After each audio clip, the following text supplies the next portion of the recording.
I'm making a potato, carrot and tomato soup, and this is really healthy, oil-free, high-carb, low-fat vegan. And what I've used are 7 potatoes in here chopped up.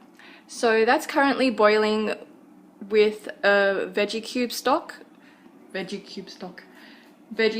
cube. And I'll show you the brand that I use. So I found this at Coles, Massel stock cubes vegetable, and it's reduced salt. So one of these stock cubes is 4 serves, and per serving it would be 330 milligrams of sodium. So it's around 1200 milligrams of sodium in there, but you could use less of the cube if you don't want to use as much sodium, like if you're trying to keep your sodium low. But I think if this is the only meal where you're actually adding salt and the rest of your meals are fruit meals, then your diet's already going to be low in sodium. So while those potatoes are boiling, I had cut up some carrots. I just chopped up 2 carrots, but you could use more if you wanted.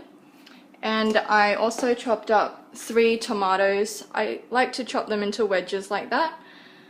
So you can vary the amount of tomatoes, potatoes or carrots that you use, but I would recommend using more potatoes and then about half the volume of tomatoes or a third of the volume of tomatoes as you do of the potatoes, and with the carrots about half the volume of the carrots as you would for the tomatoes. So you just have to wait for the potatoes to boil, and it usually takes 7 minutes for the potatoes to start boiling if you've already boiled the water beforehand. So I actually boiled the water in the kettle and then poured it into this pot to heat up further. So when that actually starts to bubble, you would simmer that for 7 minutes, and then you would add the carrot pieces because they take less time to cook but still more time to cook than the tomatoes. So then you throw in the carrots for another 5 minutes, and then you would put in carefully the tomatoes into the soup for another 3 minutes and just let that simmer. You can let it simmer for longer if you find that the potatoes aren't cooked enough or the carrots are still hard. But if you cut up your potatoes small enough and your carrots small enough, then it should cook in that amount of time. So within 20 minutes you should have a very tasty vegetable soup meal.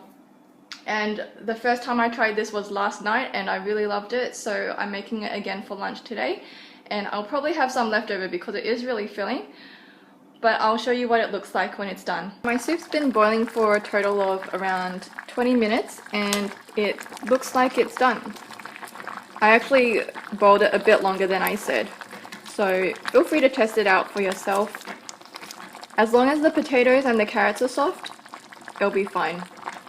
And you can add more water if you like. I don't really want to blend this because I like the texture of it as it is.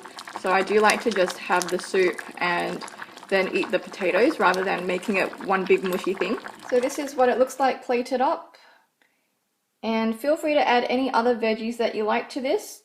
I probably wouldn't add anything that's too strong in flavor because this is a really nice combination. But you could also add some cabbage, and if you like onions in your soup, you could also add that. But this was only using 3 main ingredients plus the veggie stock cube. So feel free to try it out and let me know what you think.